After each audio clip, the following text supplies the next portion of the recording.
నమస్తే గురుగారు. శ్రీమాత్రే నమః. ఈ జనవరి మాసంలో ధనుసు రాశి వారికి ఎలా ఉండబోతుందండి? రాశిలో రవికుజులు సంచరిస్తున్నారు. దీనివల్ల హీట్ రిలేటెడ్ ప్రొడ్యూస్ అవుతుంది. అంటే కొంతమందికి వేడి చేస్తుంటుంది, జ్వరం వస్తూ ఉంటుంది. కొద్దిగా ఇటువంటి పరిస్థితి శారీరకంగా ఉంటుంది. ఫైనాన్షియల్గా మాత్రం విదేశీ ధనయోగాలు, లేకపోతే భూమి మూలంగా, రియల్ ఎస్టేట్ మూలంగా రైతులకి ఆర్గానిక్ ఫుడ్స్ సంబంధించినవి పండించేటువంటి వారికి చాలా బాగుంటుందని తెలుస్తుంది.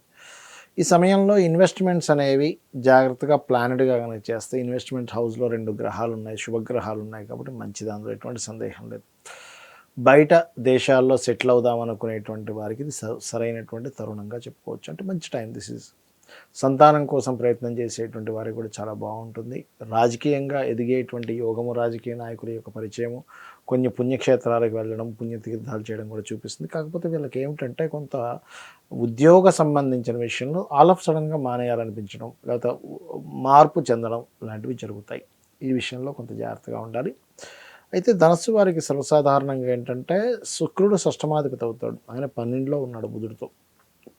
ఇలా ఉన్నప్పుడు కొంత రిలేషన్స్లో ఏదైనా సంబంధాలు కుదరడము, అండ్ అది కాకుండా ఈ 12వ స్థానంలో అనేటువంటి తండ్రి గారి ఆస్తి కూడా చెప్తూ ఉంటారు. కాబట్టి తండ్రి గారి ఆస్తి ఎప్పటి నుంచో డిస్ప్యూట్స్లో ఉన్నది కొంతవరకు క్లియర్ అవ్వడము ఇటువంటివి సూచిస్తున్నాయి. ఇక తండ్రి గారితో కూడా చిన్న గొడవలు వస్తాయి. ఎందుకంటే 9th లార్డ్ రవి కదా, అంటే ఆ పాజిటివ్ కోణంలో చూసుకుంటే అవి వస్తాయి. ఇబ్బందికరమైన బాధా కోణంలో చూసుకుంటే కొంచెం తండ్రితో ఉండే డిస్ప్యూట్స్ కూడా వస్తాయి. బికాజ్ ఆఫ్ మీకు ఇక్కడ రవి 9th లార్డ్ వచ్చేసి ఈ కుజుడితో కలిసి ఉండడం, రవి లగ్నంలో కూర్చొని, రాశిలో కూర్చొని, దీనివల్ల ఏంటంటే కొంచెం తండ్రి గారి కూడా కాస్త ప్రయాణాలు రావడము, లేదా తండ్రి గారి యొక్క బంధువర్గంతో ఏదైనా కొంతవరకు అతనికి లేదా అతని కుటుంబ సభ్యులతో అతనికి ఏదైనా చిన్న చిన్న డిస్ప్యూట్స్ రావడం ఇటువంటివి సూచిస్తున్నాయి. సో ఓవరాల్గా చూసుకుంటే సంతానం కోసం పొందేటువంటి వారికి చాలా బాగుంది ఈ యొక్క సంవత్సరం. మొదటి 5 నెలలు కూడా మనం మంత్ వైజ్గా మాట్లాడుకుంటున్నాం కాబట్టి ఈ మంత్ కూడా చాలా బాగుందని చెప్పి మనం తెలుసుకోవచ్చు. దత్తాత్రేయుడికి సంబంధించినటువంటి దత్త చరిత్ర చదవడం కానీ, దిగంబర శ్రీ పాదవల్లభ దిగంబర అనే నామస్మరణ కానీ చేసినట్లయితే అన్ని విధాలా బాగుంటుందమ్మా వీరికి. అయితే గురువుగారు, మీరు ఇప్పటిదాకా గోచారం ఫలితాలు చెప్పారు కదా, సో ఇవే చూసుకోవాలా, ఇంకా వేరే ఏవైనా కూడా చూసుకోవచ్చా? గోచార ఫలితాలతో పాటు మన జన్మజాతక ఫలితాలను ఉంటాయమ్మా. అంటే మనం జన్మించినప్పుడు, ఇప్పుడు మీరు జన్మించారు, మీరు జన్మించినప్పుడు ఉన్న గ్రహస్థితి అనేది ఒకటి ఉంటుంది. ఇది ఎట్లా తెలుసుకోవాలి అంటే మీరు జన్మించినప్పుడున్న సమయం తీసుకోవాలి. దీని ద్వారా లగ్నం తెలుస్తుంది. లగ్నం ద్వారా ఏంటంటే మనిషి ఏమిటి, అసలు ఆ వ్యక్తి ఏమిటనే విషయం తెలుస్తుంది. అదేవిధంగా సమయం ద్వారా లగ్నం ఎలా తెలుస్తుందో date, month, year, time, place of birth, వీటి ద్వారా ఆ వ్యక్తి జన్మించినప్పుడు నుంచి ఉన్నటువంటి గ్రహస్థితి తెలుస్తుంది. వీటి ద్వారా ఏమిటి లాభము అంటే, ఇప్పుడు మీరున్నారు, మీకు ధనం ఏ రూపంలో వస్తుందో తెలియాలంటే మీ ధనాధిపతిని పట్టుకోవాలి. మీకు ధనం ఇచ్చేవాడు అసలు ఎవరు, ఆ ధనాధిపతిని మనం తెలుసుకోవడం ద్వారా ఏం తెలుస్తుందంటే మీరు ఏ రంగాల్లో బాగా కలిసి వస్తుంది, ఎప్పుడు మీరు ధనం ఇన్వెస్ట్మెంట్ చేయాలి, ఎప్పుడు ఇన్వెస్ట్మెంట్ చేయకూడదు. కొంతమంది షేర్స్లోని, మ్యూచువల్ ఫండ్స్లో ఇన్వెస్ట్మెంట్ చేస్తుంటారు. రైట్ టైంలో ఇన్వెస్ట్మెంట్ చేస్తే డబ్బులు వస్తాయి, రాంగ్ టైంలో ఇన్వెస్ట్మెంట్ చేస్తే పోతాయి. అది తెలుస్తుంది. అలాగే కుటుంబ వ్యవహారాలు తెలుస్తాయి, కుటుంబంతో ఉండే రిలేషన్స్ తెలుస్తాయి 2nd హౌస్ వల్ల. ఇప్పుడు 3rd హౌస్ రీడింగ్ అని ఉంటుంది ఆస్ట్రాలజీలో. ఈ 3rd హౌస్ రీడింగ్ వల్ల ఏమిటంటే మీకు అన్నదమ్ములతో సఖ్యత ఎలా ఉంటుంది. కొంతమందికి అన్నదమ్ములతో గొడవలు ఉంటాయి, కొంతమందితో మోసపోతారు, కొంతమంది వాళ్ళే సపోర్ట్ చేస్తారు. అది మీరు తెలుసుకున్నారనుకోండి, ఓకే నేను అన్నదమ్ములతో వెళ్తే ఇబ్బంది అవుతుంది, అలాంటప్పుడు ఏదైనా బిజినెస్ అనుకుంటే వెళ్ళరు. అలాంటప్పుడు ఎందుకు గొడవలు వస్తాయని తెలిసింది, దూరంగా ఉంటారు. అంటే ఇట్స్ వెరీ క్లియర్లీ మన జన్మజాతకం మనం ఏమిటి, మనం ఏం చేయాలి, ఏం చేయకూడదు, ఎప్పుడు ఎలాంటి నిర్ణయాలు తీసుకోవాలని చెప్తుంది జ్యోతిష్ శాస్త్రం. అదేవిధంగా 4th హౌస్ రీడింగ్ అంటారు ఇందులో. అంటే మీ విద్య ఏమిటి. అదేవిధంగా ఇందాక నేను మీకు మీ జాతకం చూసాను, ఏమంటే మీకు ఎడ్యుకేషన్ బ్రేక్ అయిందమ్మా అన్నాను లేదా, మీరు చెప్పారు, మీరు నాకు చెప్పలేదు, ఫస్ట్ టైం చూడడం అన్నాను లేదా, అట్లా తెలుస్తుంది అనమాట. అట్లాగే రెండవది ఏంటంటే ఇక్కడ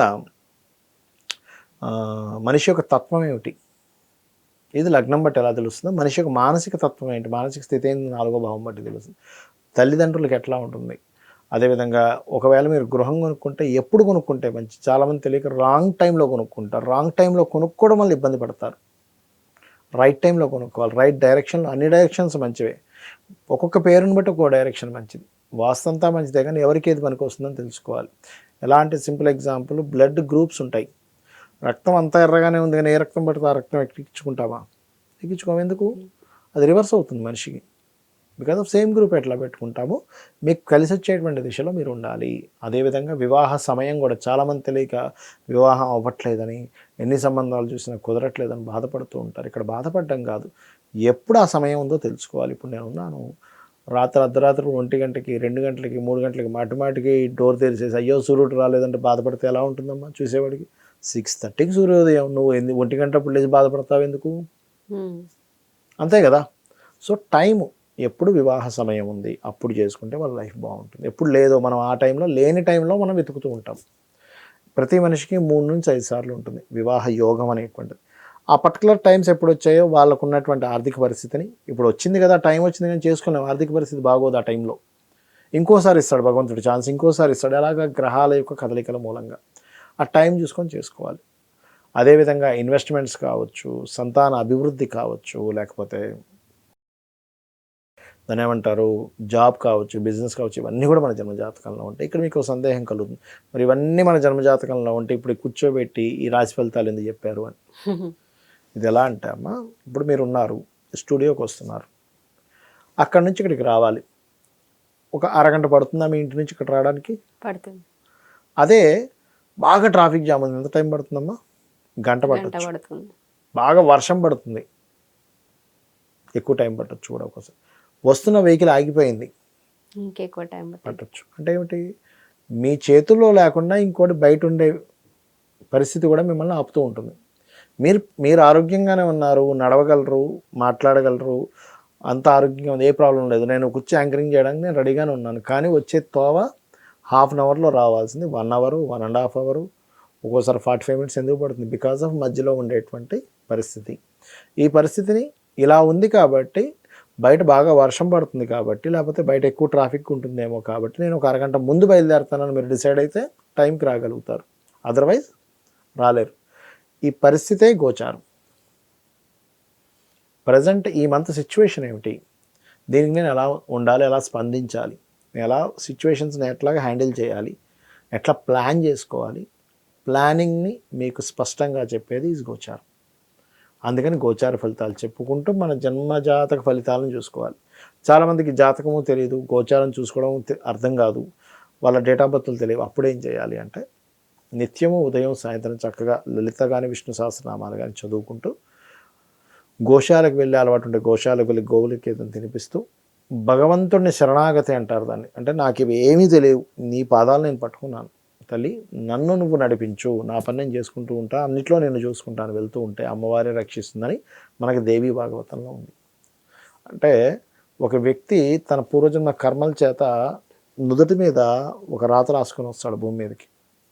కానీ ఎప్పుడైతే అమ్మవారి భక్తులు అవుతామో, బ్రహ్మని పిలిచి వాడి నుదుట రాతని తిరిగి రాయమని చెప్తుందట అమ్మవారు. అంటే అమ్మవారి ఆరాధన అంత గొప్పది. కాబట్టి ఫైనల్గా మనం ఏం చేసినా అమ్మవారి ఆరాధన చేసుకుంటూ మన పని మన ప్రయత్నం చేసుకుంటూ వెళ్ళిపోతుండాలి, ఆగిపోకూడదు ఎక్కడా కూడా. గమ్యం ఎప్పుడు చేరుతామంటే నడుస్తూ ఉంటేనే చేరుతాం, ఆగిపోతే చేరం అనేది అర్థం చేసుకోవాలి. ధన్యవాదాలు గురుగారు. శ్రీమాత్రే నమః.